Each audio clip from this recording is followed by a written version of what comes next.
Progression on me, progression on three. Welcome to the Tulsa Progression Podcast. Here, we love to talk, teach, and learn local music.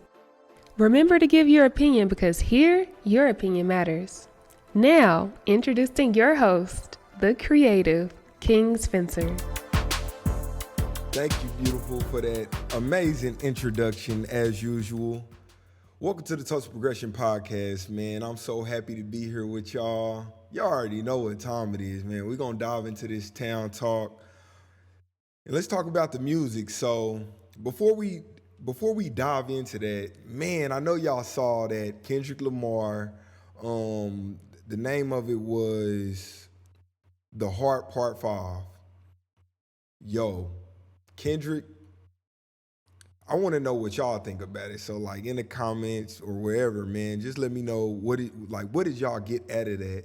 I was talking to Keezy at the barbershop today, and he was saying that like, although it's a very powerful message, it's like, did the youth, like the people below us, as in below our generation, like the generation after us, did it penetrate them the way it hit us? Because we all, you know, if you over the age of 25, shoot, you an OG, you know what I'm saying? So we understand like how life changed since like, you know, our teens up till now, especially if you coming from, you know, the urban part of your city, the inner city kind of lifestyle, public school, you know. So most of us generally had the same story, you know, give or take a few experiences, but for the most part, we understand that like, you know, the culture and like the way that we've been affected growing up just by our environments and our surroundings, it's a lot of stuff that Kendrick said in that song that was like, that like just kind of put his finger on it, and even like speaking about greatness through the part where he was like kind of acting like Nip and like Kobe, and just like, it's just like a lot of powerful messages in that song. And hopefully the younger generation caught on, and even some of the people in our generation, hopefully they caught on too. But I just had to start this episode off with a shout out to Kendrick Lamar. Y'all make sure y'all go check out The Heart Part 5. Bro, I ain't gonna lie, bro. I got pretty emotional when that Nip part came on, because it was like we got to talk to Nip again. You know what I'm saying? Like, it was like we got to experience Nip again, and technology is crazy. Y'all see that? I knew it was a matter of time when they was doing the Snapchat filters and the Instagram filters where you could change your face. I knew it was a matter of time before somebody on the music video did it. And boy, Kendrick, boy, you did it the best way that could possibly have been done, man. Mad shout out. Go check that out. But yeah, man, welcome to the Tulsa Progression Podcast. Today we talk, teach, and learn Tulsa music. And today we're going to be talking about 4 topics as usual, with a little something special at the end. What I want to talk to you guys about today is first, the Gang51e June dropped the project of the year. That's our first topic. Next, we're going to jump into 3 things you should never do at a video shoot. After that, we're going to finish last episode's 6 things that every Tulsa artist need to do, and I'm going to give y'all the last 3 things of the 6. And last thing we're going to talk about is the local music, Tulsa. Is the local music market oversaturated? Like, is it too much music being made coming out of Tulsa? We're going to talk about all those things today on the Tulsa Progression Podcast. So as y'all know, man, make sure y'all like, subscribe, follow, whatever you listening to this on, whether it's on Spotify, Apple Music, or Apple Podcasts, or YouTube, man. So let's get into it. So first thing I want to talk to y'all about is that boy Gang51e June, man. The man of the year, man. He's the talk of the town, Tulsa. Shoot, he the talk of the Midwest. He just dropped his new project, This Too Shall Pass, and the question is, did he drop the project of the year? Now, I understand that it's only May? It's the beginning of May, middle of May, and it's probably too early to be discussing who's dropped the project of the year. I'm gonna tell y'all the answer right now. As of right now, 51 Savior has dropped the project of the year. So if you plan on taking that from him, you gotta really come with something. Now, I gotta make sure I say this. I'm not saying this because he's a major artist now. I'm not saying this because he got the followers. I'm not saying this because he got the verified sticker. I'm saying this because numbers don't lie. That's why I'm saying this. I'm saying this because truth don't lie. That's why I'm saying this. I'm saying this because 51 showed his ass and he poured out his heart on this project. Now, do you have an opinion? You don't get to have an opinion if you haven't heard his first project, Preaching from the Projects. If you haven't heard that, your opinion don't matter, all right? I don't look at 51 and say, okay, in comparison to everybody else, is this the project of the year? I can't, well, I guess technically that's what we're doing, but let me just finish what I'm saying. What I did was, I was like, okay, I went and listened to his first project, Preaching from the Projects. If y'all heard that, that's the project that I feel like really got him the exposure or like the name that he got right now. I feel like that Preaching for the Projects is where people was like, okay, this is dope. And I know a lot of people probably was thinking like, all right, this is cool, but this ain't our first time hearing a good project. Preaching from the Projects was dope. It was fire. It was amazing. It was unexpected. Like, we all listen to a lot of local music. We all listen to music in general. And just to hear a complete project like Preaching from the Projects coming from Tulsa, Oklahoma, I feel like that was dope. But I'm going to tell you why This Too Shall Pass right now is Project of the Year. It is Project of the Year right now because he did it again. He did it 2 times in a row, 2 projects in a row. He recorded a full body of work that's amazing. If you listen to it and you hear the stories and just what he's talking about, metaphorically, musically, the bridges and like the instruments, like, bruh is different. Bruh is different. Bruh didn't just get on there and rap. You know what I'm saying? And that's dope. Don't get me wrong. But when we talking about project of the year, we not talking about just getting on there and just rapping. Bruh got on there. He rapped. He sang. He created an experience. I'm not going to spoil it. I'm just going to tell y'all about it. Go listen to it. This Too Shall Pass. Streaming everywhere. 51, you showed out, man. You showed out. I love the project. I would say my favorite song on there, it's a couple of them, but I'm gonna say Cold Shoulder. That mug is hard to me because bro like had like a pop kind of like hook on it. I don't know, man. It was just, I didn't expect that from 51. You know what I'm saying? Like, and when I say I didn't expect that from 51, I mean I didn't expect that from Tulsa. Because when I look at 51, I see Tulsa. I call June 51. When I look at 51, I see Tulsa. So when I see what he's doing, I just look at it like Tulsa is doing that. And it's dope because all of our life we've been watching LA, New York, Atlanta, Texas do these amazing things in music. But now when we look at Tulsa do it, it's like, dang, Tulsa did that. And that's how I feel when I look at 51. I feel like, dang, we finally got somebody from Oklahoma, representing Oklahoma, that's doing like an amazing job. So right now, I gotta say, based off what I heard, I wanna know what y'all favorite songs on the tape is. I know a lot of girls like that Anita, you know what I'm saying, that Liliana's interlude, I think that's what it's called. But me personally, I like that The Hate You Gave and Cold Shoulders, boy. Just go listen to the whole project, though. Don't go listen to one song. Just hit play on that mug, and I bet you're going to get lost in it. Great job, 51. And that's how I feel, man. I just got to keep it real. 51 showed his butt on that mug, and I really encourage y'all to go hit play on that. So right now, I got to get a project of the year to 51 Savior. I encourage whoever else is dropping a project this year to put your heart into that mug. You feel me? Bruh, like the music, the music was legit. I probably listened to it 3 times in one day, the entire project 3 times in one day, given that I was driving across town. But before I listened to it that 3 times in one day, I listened to it that night on my phone that it dropped. So I didn't really get the full experience, but yeah, man, y'all go check out that new 5-1, Gang51e June, This Too Shall Pass. Bruh, well done. All right, so now we get into our second topic. Today we're gonna be talking about 3 things that you should never do at your video shoot. Now, these things don't apply to everybody, but we could do this.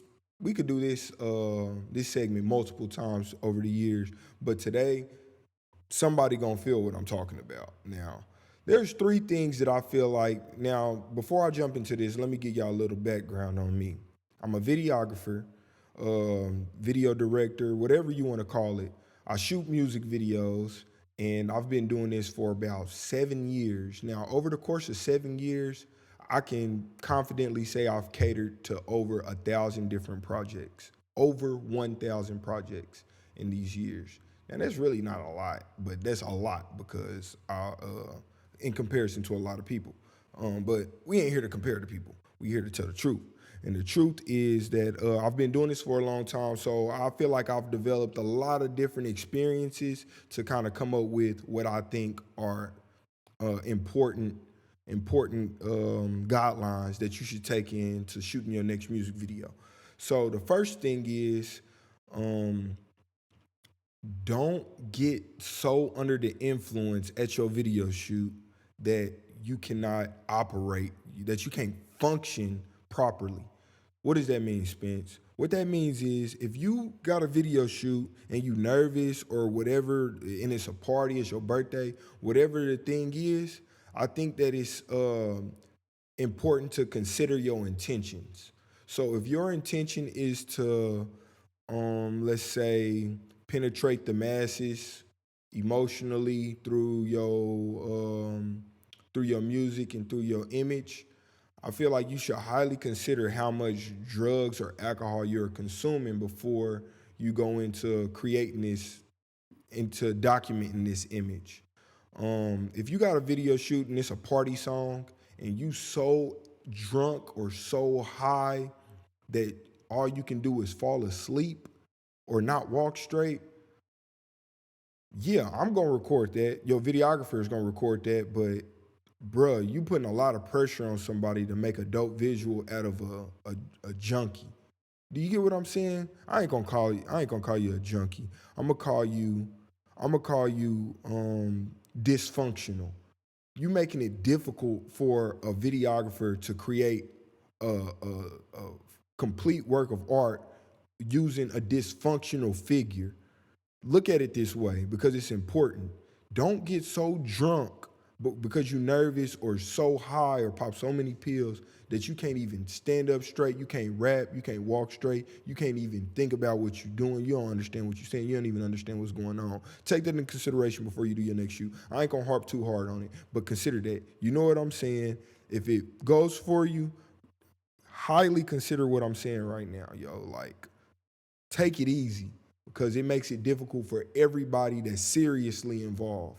And you can't really be too seriously involved if you're not there. You get what I'm saying? All right. So the next thing that you want to avoid doing at your video shoot, 3 things that you should never do at your video shoot. The second thing is you don't want to have 9 directors. What does that mean, Spence? What that means is don't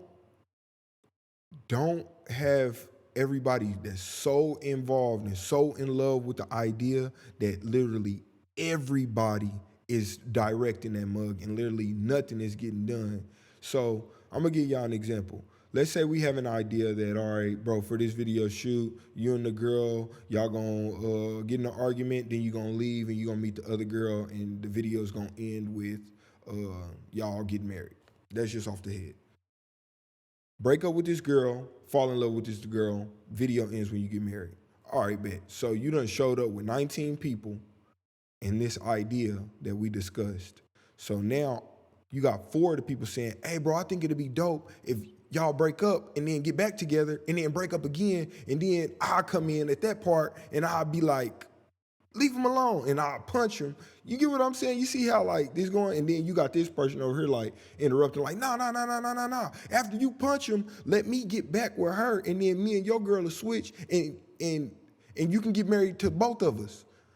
I know this is like off the head, you know what I'm saying? But I know y'all following. My point being is that it's vital not to have a whole bunch of directors at your video shoot. Maybe 1 or 2. Let it be you, the artist, and like your right-hand man or your right-hand woman. You know what I'm saying? And then say, hey, I know everybody got ideas, but we already got a plan for this. So like, if you got any ideas that you really think will work, maybe just run it by me. But let's not just have everybody splurting out ideas at the end of every single scene. Like, we got an idea that we trying to stick to and we trying to work. You know what I'm saying? So consider that when you're doing your next video shoot, that you don't want to have 9 different directors at the video shoot. What you want to do is get 9 different directors together, and then y'all formulate an idea and then bring those ideas to the video shoot. But don't show up at a video shoot with 9 different ideas just spontaneously popping up. That's bad for the video, because then what that does is that puts your editor, myself, in a position where it's like, okay, so we had 9 different directions and I only got 3 minutes of video. So I gotta cater 9 different people.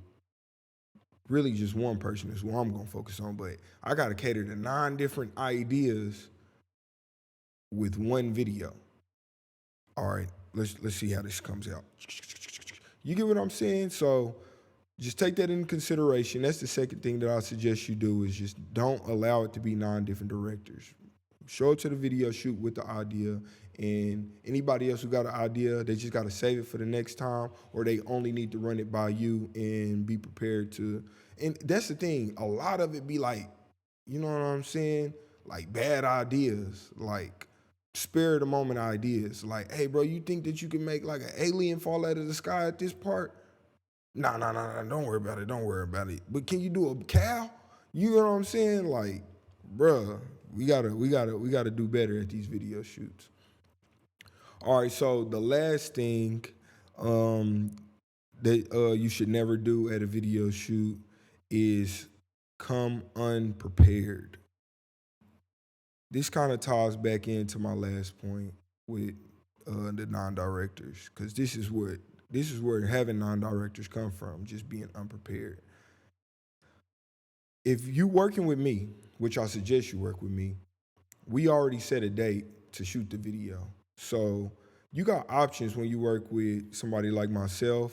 There's a lot of great videographer options, director options, but we're gonna speak on me personally.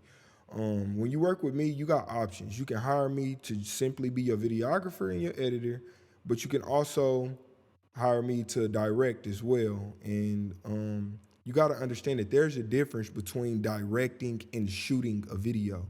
A director at a video shoot doesn't even have to be a videographer. You don't even have to touch a camera to be a director. A director directs. What he does is he says, hey, you should do this, you should do that. Hey, bring that over here. Let's put a light on this person. I like this scene. Let's use this scene. Those are the type of things that a director is going to say. A videographer is going to say stuff like, hey, scoop back, you're out of frame. Or, you know what I'm saying? A videographer might not say anything to you other than action. You know what I'm saying? And really, the videographer don't even say that. The director say that. But my point with all of this is just to say that if you hire me, me personally, I can put an idea together so that when we arrive, we already know what we need, who we need to do it, when we need to do it, where we need them to do it at, and how it needs to be done, opposed to setting the date and then showing up and then being like, okay, so what should we do? Yo, we don't have to work like that. And if you're serious about your work, chances are you're not going to work like that anymore. You want to know an interesting thing? One of the labels that I work with, in order for them to even pay out the money, I have to send a treatment before we even get any money to start working on the video. They won't even pay until they've seen the treatment first. So what they saying is, we will not invest our money in a project that has no idea. If you don't have no direction, then you will go anywhere. So basically, what I'm saying is show up to your video shoot with an idea, get a clue. That's one of the worst things you can do is show up with no idea. But at the same time, don't get me wrong, 90% of the videos that I do are like this. But I'm gonna tell you something about those other 10%. I'm just gonna smile. That's what I'm gonna say about the other 10%.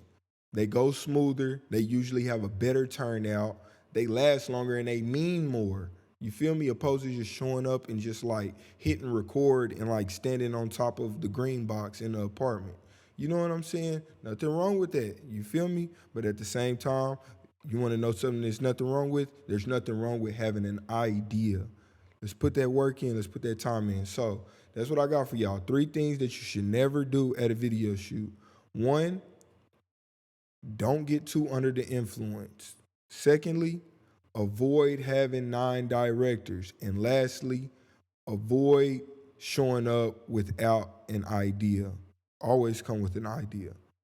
All right, so topic 3, man. So last time we talked, I want to say the 3 things that we said every Tulsa artist should do. One of them was simplify your social media handles. Second was invest in quality. Lastly was create a YouTube channel and all other media platforms. So today I got 3 more things for you. If you're from Tulsa and you call yourself making music and you want to pursue this part-time or full-time and you actually believe that one day your life can change because of the time that you put into your music, and trust me, it can happen. I've seen it happen. I've been a part of it happening for plenty of artists, not because of me, but I can say that I was there for a lot of artists to shoot their videos, and I've seen where they took their music because they were serious about it. So I would suggest that you do these things because all of these people have this in common. But one thing that I think, the 4th thing that I think all artists from Tulsa should do if you call yourself being serious about music, is you should get a link tree. What is a link tree? A link tree is a website that basically is a web link that links people to all of your platforms. Now, if you don't use this everywhere, that's cool. I suggest that you do. But what you want to do is you want to go to linktree.com. It's like, just search it on Google. Link, L-I-N-K, tree, T-R-E-E. Search the description, check the podcast notes, wherever you at, and I'll have the name there. But go there. It's free to sign up, and there's multiple different types of platform publishing websites or whatever these things are. But you go to Linktree, you sign up, email, create a password, and what you simply do is you create a link there that gets people to your Spotify, Apple Music, YouTube, recent releases, blogs, whatever you want people to see that you're working on, that's what you do. You just create a link tree and you post all of your content there. So what you do is you take that link tree web link and you post it and you paste it to your Instagram bio. You've seen it before. If you follow a lot of celebrities, almost all celebrities have like some type of link tree that links you to all of their content. You can do it on your Twitter. You can do it on your Facebook, Instagram bio, Pinterest, whatever social media that allows you to link people in. That's a good way to do it. They even got these little cards now. I'm gonna have to get the name of it. It's like a little hotel key, and you tap it on somebody's phone, and it'll like just basically take you to their link tree. So yeah, that's the the fourth thing that I think all Tulsa artists need to do, if you're dropping music consistently or you're doing anything like that, you need to get a link tree. All right, so the fifth thing that all Tulsa artists need to do is everybody needs to post their music everywhere. Where's everywhere? Everywhere is Apple Music, Spotify. Link your music to Instagram where people can use it, where people can use it on Facebook, TikTok, SoundCloud, YouTube, Deezer, with all of those other little Tidal, all those places where you can have your music published. Your music needs to be there because people listen to music on all of these platforms, not just on Instagram, iTunes, and Spotify. Or people listen to music everywhere. So if you're a person that doesn't know how to do that, I actually offer a content management package that I can actually help you publish your music anywhere that you need it published. But this is all stuff you can do yourself. If you're not familiar with it and you're not a graphic designer and you really just don't understand technology, it's best to hire somebody like myself or I think like Pfizer. I have to get it for you, but I'm always gonna plug myself. Hire me to do it because I'm gonna make sure it's done right. But you can also do it yourself, YouTube tutorials, whatever.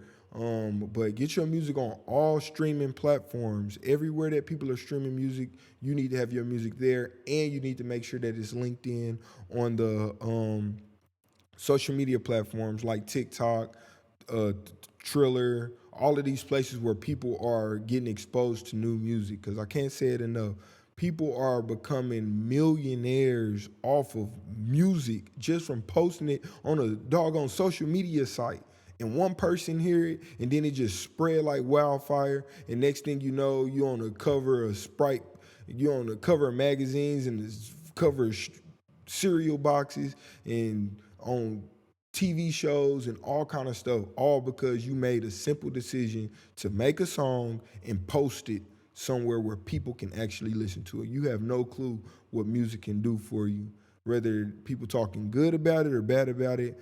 I suggest, bro, I don't even classify myself as like a rapper, but I like to rap. And I made a song and I put it on social media. I made a video, I put it on all social media, and Cash App actually reached out to me. Cash App actually emailed me. I don't know if y'all follow me or y'all saw this, but Cash App emailed me. They said, hey, we love your song. We want to pay you we want to give you something just for mentioning us in your song. Bro, they paid me like, at the time it was $300 worth of Bitcoin. They paid me $300 worth of Bitcoin. You feel me? Like, bro, and that was back when Bitcoin was only worth like, I don't know, 1,700. So, I mean, 17,000. So Bitcoin done doubled since then. So as of today, that's like they gave me $600 worth of Bitcoin. You feel me? But yeah, like I say, man, I advise everybody that making music and you think that you make dope enough music where you believe that your life can be changed behind it, get out there and do something with it. You feel me? Oh, yeah, and a lot of other stuff came out of that experience for me posting my music, but that's the only one I'm going to speak on right now. But yeah, bro, get your music posted everywhere. And if you don't know how, hire me to do it. Hit me up on Instagram. Hit my girl up, Tiffany X Dawn on Instagram, and we'll get you plugged in, bro. This is what we do full time. I mean, that ain't what she do full time. She be acting and modeling full time, but I actually do this full time and she helps me, you know what I'm saying? And she's also like a part-time assistant, you know what I'm saying? Shout out to beautiful Tiffany Dawn, man. She always coming through. But yeah, moving on, man. The last thing that I think that all Tulsa artists should do, and this is the most important, this ties all of them, this is the full circle moment. The sixth thing that all Tulsa artists need to do is stay consistent. Don't give up. If you believe that your life can be changed behind sounds and instruments and vocals, bro, do not give up. Like, that's the worst thing you can do, especially if you're a person that's gained some momentum and people recognize you for being a person that put vocals behind instrumentals. Bro, Do not give up. Like, it's just one illustration that I saw on Facebook, Instagram. You've seen it everywhere. It was two people. One person was at the top, and they both were pickaxing. And one dude stopped, and he was like sad, walking away with his pickaxe on the ground, while the other dude was hungry, happy, and still hitting at it. But they both were right next to a diamond. The dude that stopped and got sad and walked away was right next to a diamond, while the dude that was happy and still going and staying consistent, he was one hit away from getting the diamond. So that just goes to show that, man, you never know. Music is one of those things that you never know when something big is gonna happen. And once you get that momentum, that's where magic really starts to happen. So stay consistent, stay focused, keep learning, keep growing, progression. Bruh, like, music can change your life. I cannot explain how many times I've seen it happen with people who I've actually been next to and I am still next to. Like, I've seen how music has changed people for the better, like changed people's families' life, all of that. It can happen. So don't give up. If you believe that this is what you're supposed to be doing, don't give up. All right, y'all. So we on our last topic for the day. And let's talk about the local music scene. Is Tulsa local music scene oversaturated? And simply put, is there too many artists in Tulsa? Or is like too many people dropping music? Too many people calling themselves a rapper? I'm gonna let y'all know my opinion. Before I tell y'all my opinion, I want to give y'all a second to just marinate on it. Just think about it. Like, do you feel like there's too many people in Tulsa rapping? If so, comment what y'all think. And this is my answer.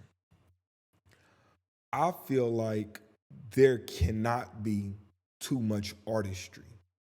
I don't believe that there can be too many artists. Now, if what you're saying is too many people that think they got potential to be great, that's a different argument. And that's a whack argument too. You feel me? That's like something whack to believe if that's what you believe. But to say it's too many rappers in Tulsa or there's too many, it's oversaturated, I think that's insulting to innovation. And I'm gonna expand on what I mean. Imagine a life without music, without style, without form, design, without flavor. Imagine a life without all those things. All those things come from artistry. Every single person that creates is influencing somebody, whether it be your kids, whether it be your best friend, whether it be your cousin, or just some random person in Iraq on the other side of a camera phone screen. Every person who creates anything is inspiring somebody consciously or subconsciously. So with that being said, I think that I feel like it's not enough artists in Tulsa. There needs to be more. There can never be too much innovation. Everybody needs to be out here trying to inspire. Now, take that with a grain of salt. I like to say that because I ain't saying that we need more killing music. I ain't saying that we need more backtracking music. I ain't saying that we need more positive music. I ain't saying that we need more anything. I'm just saying that we need more art. We need more pure form art. We need more creators. There can never be too many. This life without more creators is going to be like a life downhill. We need to continue to create. And I don't feel like everybody that create music can be the best. I feel like there can only be so many people who will eventually become successful. I don't believe that everybody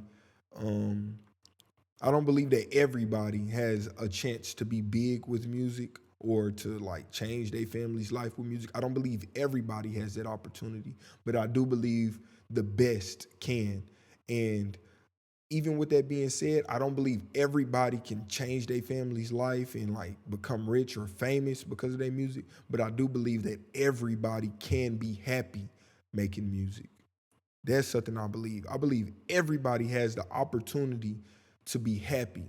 You probably won't get a million streams or a lot of people to love you, or you probably won't inspire as many people as the next person. But I do believe that we all have the opportunity to feel self-fulfilled with creating art in the form of music. And that's my take on whether I feel like the Tulsa music scene is oversaturated. No, it's undersaturated.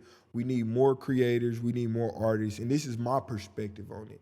Everybody got their different perspectives based on their experiences. But in my experience, I feel like there can be more.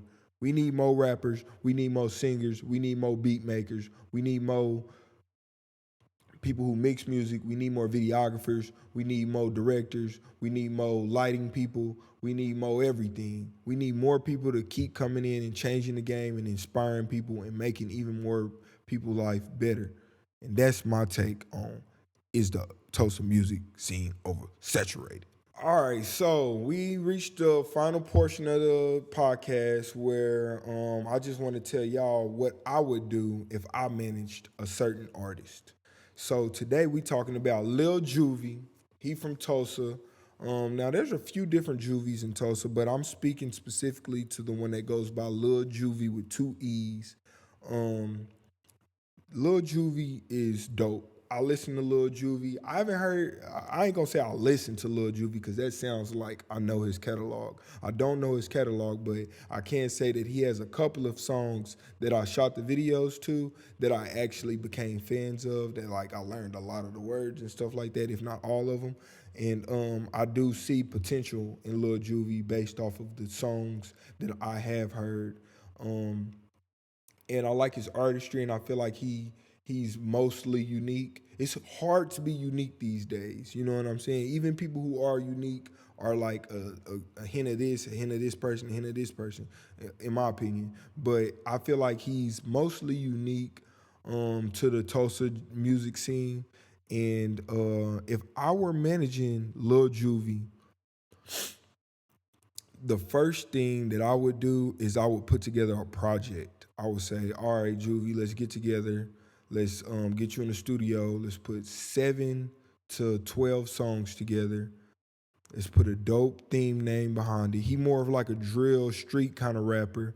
So I would say let's get like 2 local features on there at at minimum 2 local features, even if we got to pay for them. And we definitely gonna reach for like the best in Tulsa and see if we can get those features. And I would drop a project, put a dope campaign behind it, get some merch, and just see and mostly make it an online campaign. I wouldn't try to cater too much to the Tulsa physical scene specifically. I would mostly try to use real dope, creative, aggressive visuals to get people's attention. And with that, I would just try to build a social media fan base off of the music, and just see what kind of momentum we could pick up if I managed Juvie. Now, I don't believe Juvie is managed by anybody. He might be, I don't know, but that's not like public knowledge if so. But that's what I would do if I was Juvie's manager. Now, like I said last time, I have never managed anybody. I'm the last person you should be taking management advice from when it comes to managing your career. But that's what I think would be dope. I mean, I'm entitled to my opinion, and remember, here your opinion matters. So that's what I would say. So mad shout out to Lil Juvie. Keep going hard, bro. And that pretty much wraps up this episode of the Tulsa Progression Podcast. Appreciate y'all hanging out with the kid, man, giving me a platform for my voice to be heard. You know how it is when you the videographer. You pretty much are like a megaphone for everybody else's voice. So it's nice to, get behind the camera, get in front of the camera, and, just, talk on some topics that I'm interested in. So I love y'all. Make sure y'all check out some of the merch. I got some links through YouTube that you could check out right there at the bottom. And I also have a Shopify page. And you can also just reach out to us personally. And we definitely want to get everybody geared up with that Tulsa Progression gear. And we look forward to seeing y'all at all the upcoming events, Juneteenth Festival, and everything else going on in the town. But that wraps up the Tulsa Progression Podcast. It's cool hanging out with y'all, man. And hey, we checking out.